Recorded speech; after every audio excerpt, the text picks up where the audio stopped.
Looking at this tree, just at first glance, what we see is we have a lot of small shoots in and around the trunk at the bottom here, which are kind of hiding the structure underneath. But what we do have here is quite a thick trunk at the bottom, which comes up to this section here, splits off. We've got two quite major branches there, and then the trunk line sort of continues up into this pruned, domed apex. And so initial sort of design thoughts would be that potentially there's room for a twin trunk tree in here. So by using one of these branches as a trunk and coming up into the main trunk, so we can have like a mother-daughter type relationship. But it isn't until we take away some of these tiny little shoots that we're actually going to get a clearer picture. So let's do that first. Okay, so what we're going to do is take off these tiny little shoots, these supple shoots which are kind of growing out of the trunk. You want to be careful if it's become woody, because they may be used as branches in the future, but anything like this, like this.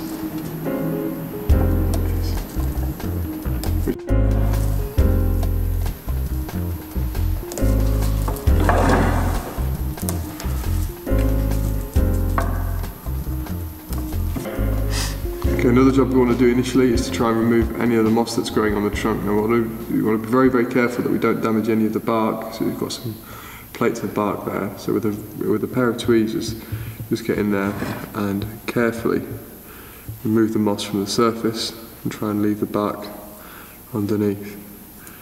A very good pair of tweezers is an important bonsai tool for delicate work like this, to make sure you get a good strong pair that are going to enable you to do delicate jobs like this. It's actually a pair of dentist tweezers. Okay, so just having cleaned up the base and taken that moss off, the tree's already beginning to look like a bonsai.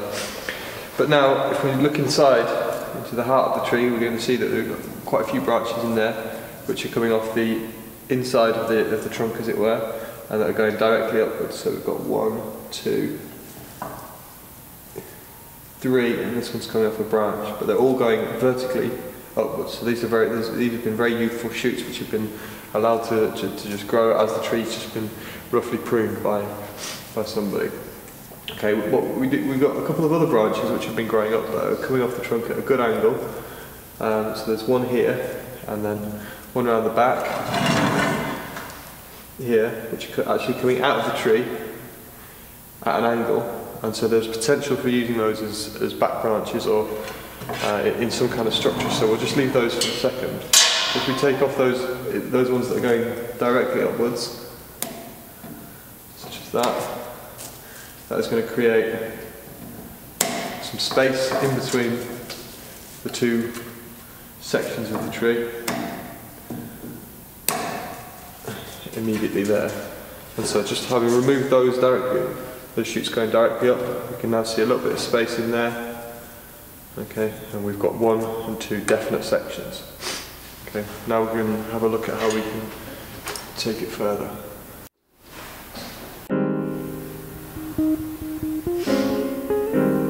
We need to make a decision on which of these two quite strong branches we're going to use. Now if we use the bottommost one, which is coming originating from a point down here, then it's definitely going to be a sort of twin trunk style tree. If we for example remove this one and then go up and use this line, then it's just going to become a sort of a single tree, and then this is going to become a branch within it. Because we have such an interesting thick branch down here, which is going to become a trunk, which is going to help us to have a thicker base, then this is definitely looking like a candidate. Okay, but before we make any big removals, we need to check the relationship between 1, 2, and then some of the other branches to make sure that we've got enough to make a good design from. Okay, so when you try to make decisions, if you're not 100% certain about something, a good technique to try and visualise the design without certain branches to cover it in paper. Obviously, do this very carefully if you're going to, because there's a potential for actually using it, so don't crack any branches or anything. But if you just cover it up, it kind of, particularly the trunk line or the branch line, it enables you to visualise the tree a little bit easier. So having covered that up, we get a little bit of a better view of what we've got. Okay, now what we're most interested in is the relationship between the trunk here and this secondary trunk, so we're looking for the most attractive line between those two. And then the relationship between here, the branches in the midsection, and then what happens up in the top, where it sort of splits. It splits off into two major sections. Okay, so we're going to have to find the best relationship between those two. Now, go back to the first point, the most attractive line, looking at it from this front. This here is a lot more attractive as a base, coming up into there, than it is in here. We have a little bit more of a twist on this side. Okay, it looks a little bit older, and also the angle coming out there, the relationship just looks a little bit more attractive. So there's +1 for this side. Yes.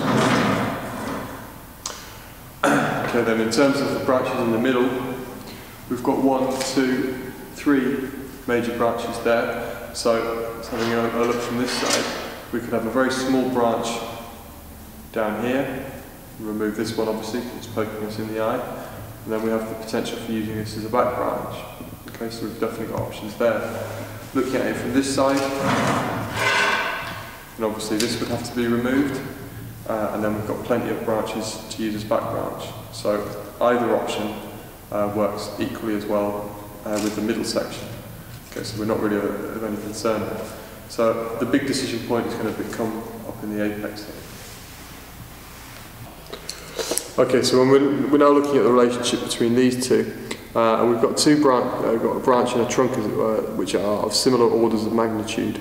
Okay, so they're of similar sort of thicknesses. When we have branches, trunks like this, we need to be very careful about how we view them from the front, because our eye will tend to always follow the line which is in the foreground. Okay, when we have two things of very sort of similar magnitude. So if we look at it from this potential front, then because the thinner one is in the foreground and is hiding the movement in the thicker of the branch, the trunk, then we tend to lose the impact of this, and our eye tends to follow up and come into this section. So even though this is going to be a sort of second, this would be a branch, we would pull it out here, then our eye is much more likely to get confused in this area and perhaps follow the line up into the branch as opposed to up into the main section of the tree. Whereas if we look at the same junction here, same problem from the front, where we have the thicker of the two, where we have the trunk sort of continue up into here, and then the thinner branch in the background, there's absolutely no confusion about where the eye should go. The eye has to go up and follow the thicker line in the foreground up into the apex. Okay? If we pull this branch out to the back there, then we've got plenty to play with in order to fill some space to make it look a bit more interesting. So on balance of all of the factors, we're going to work with this as the front, and so we'll remove this branch and then remove that and see where we are.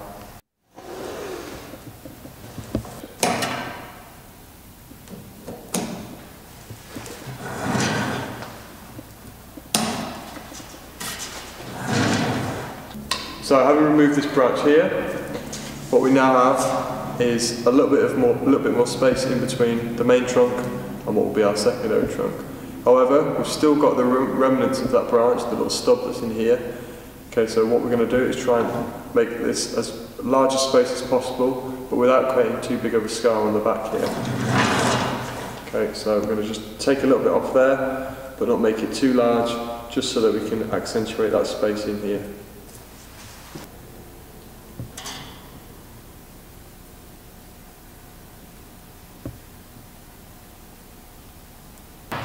So now we've accentuated the space in between here, we've decided on our front, and here we've removed all of the major branches that we're going to remove.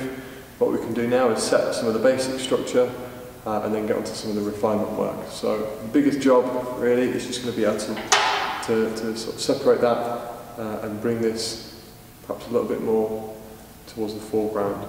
Okay, so we're going to need some larger wire on that branch, so we'll get that done.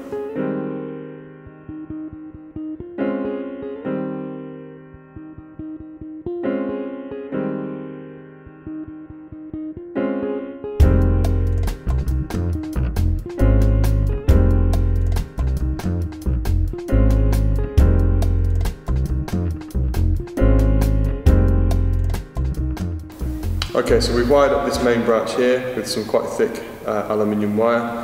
Now the positioning of the wire is very, very important. So whenever you're wiring, always consider exactly where the wire is going to go and is it going to do the job that required. Okay, this branch is going to go back and slightly down. Okay, and so here we have the coil on the back of where we want to bend it. Okay, this is very important that we have it on the back side of where we wish to bend, because this is going to help support and stop it from snapping, and also stop the tree from wishing to return to its original position. So we're going to just talk about the fundamentals of wiring for a second. Okay, one of the purposes of actually putting wire on branches is to stop them from snapping when we're bending them. We can move them about with guy wires and such like, but there's no support to stop them from snapping. Okay, so I'll just give you an example of that. If we look at our elbow, or our knuckles, we have this excess of skin on the back of them, okay? And that stretches as we bend, okay? Same on our knuckles. Okay, so our skin doesn't snap when we bend it. Trees don't have that excess skin, or excess bark, okay? And so there's going to be a tendency when we bend it to snap. So if we're going to be applying an incredible amount of pressure when we're likely to get a snap, then we must have support on the outside of that bend. So if you imagine that we put our wire on here, and this is going to be the position that we wish to bend, if we put the wire exactly on that position, so that when we bend it, okay, the wire is pushing down. If you actually do this on your own finger, you'll be able to feel the pressure, okay? So that's pushing down, so that when that's wishing to snap, the wire is pushing down on top and keeping it in position. If we did it the opposite way, okay, and we had the wire on the other side, so no support where we wish to bend, and we look to do that, then that's just going to snap as easy as anything. Okay, so always make sure you have the wire on the outside of the bend and that it's of a suitable thickness in order to stop it from snapping. Many beginners think that putting heavy wire on a tree is going to damage it somehow, but it's in fact the reverse. If you can apply heavy wire successfully and without damaging the tree, when you come to put a significant bend in it, it's going to have the support and it's going to have the strength to stop it from snapping. Whereas a thin piece of wire like this won't be able to do that. Boxwood is very, very fragile, has a tendency to snap very, very easily, and so we have to be very, very careful when we're bending. Okay, let's just do it little by little, no sudden movements, and we should be okay.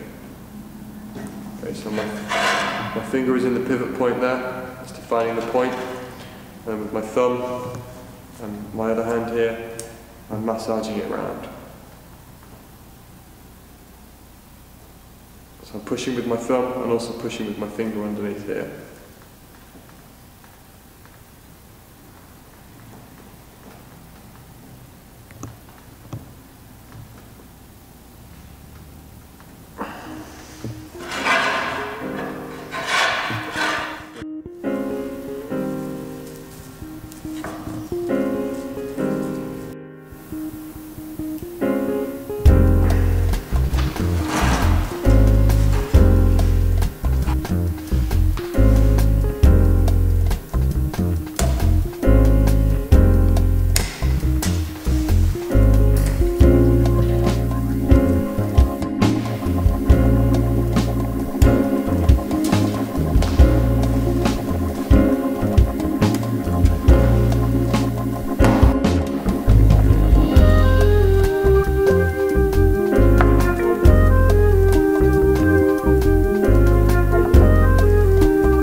fine wiring, so using the thinnest gauge of aluminium that we've got. Now with these very delicate branches, you have to be careful not to snap them. And we're not going to wire absolutely everything on the tree, there's no need for it. This is going to be very much a kind of a clip and grow style growth. There are certain branches, such as this one here, which we'd like to get in position. Okay, so make sure we're nice and tight in there, as usual.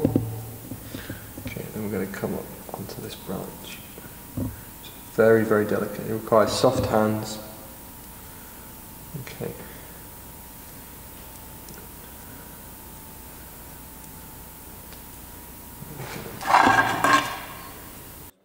Okay, so what we're going to do is look to spread out this branch a little bit, give ourselves a bit more width here. When we've only got a short section of wire here, what we're going to do is we're going to hook over the back of it. Okay, so I'm going to come round in between those two there, and then hook over the back there, and that's going to give us enough stability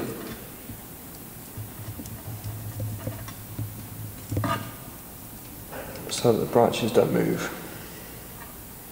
Okay, I'm just going to go loosely around, try not to trap any leaves as we go along. Okay, it doesn't need to be tight up against the branch.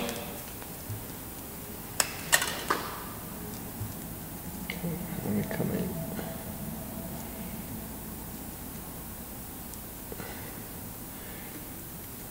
There we go. And I can move that branch, and this one doesn't move because we've anchored on the main wire there.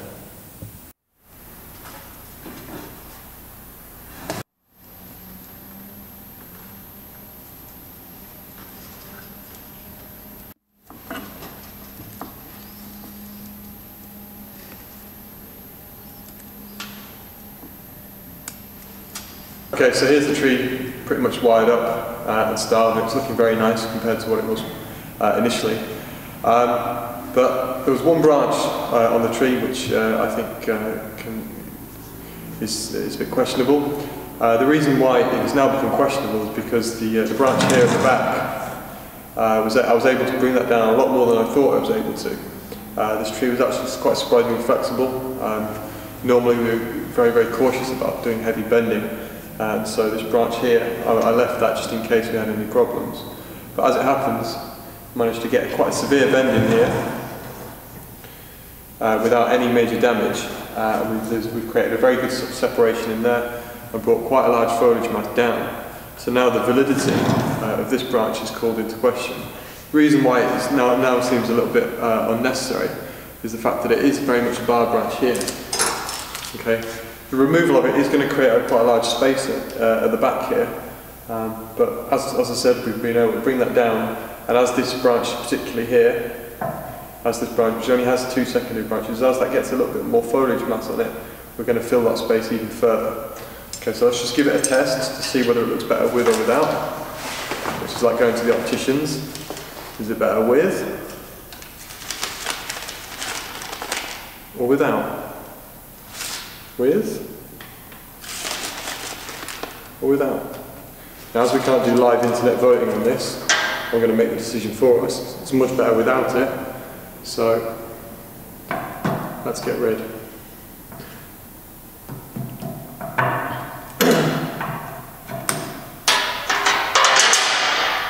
Okay, so the removal of that, removal of this branch out now, has immediately created a little bit more negative space down here. Okay, so we've further accentuated the relationship between the 2 trunks. Okay, and we've now made this tree appear even taller. Okay, by having first major branch coming up from here, we've now made the tree look even taller. So the removal of that branch has dramatically changed the overall image of this tree. But that wasn't something that I was confident in doing until we'd actually managed to get this down as far as I'd hoped. So how do we develop the tree from now?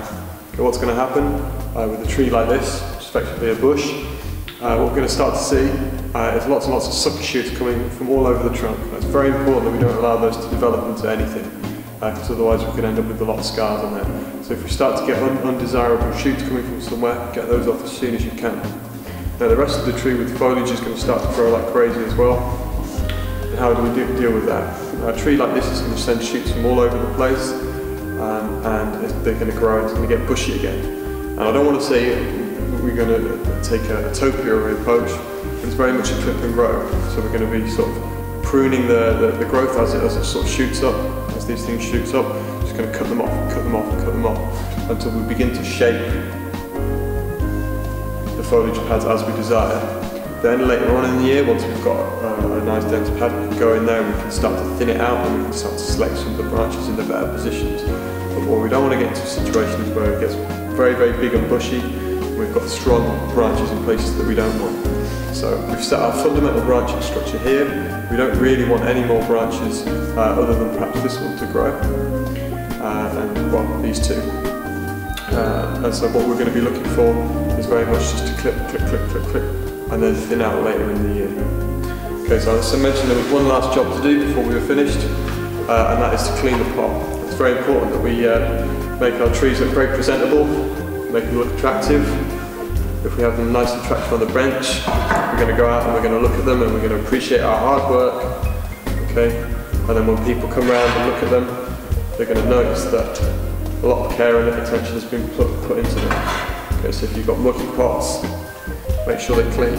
Now don't clean them so much to take the patina off. Patina on pots is something very desirable, but dirt is not. Okay, so show a little bit of respect to the tree and clean the pots. And when it comes to exhibition time, you're not going to have a hard job to get it looking nice. Even a cheap Chinese pot like this.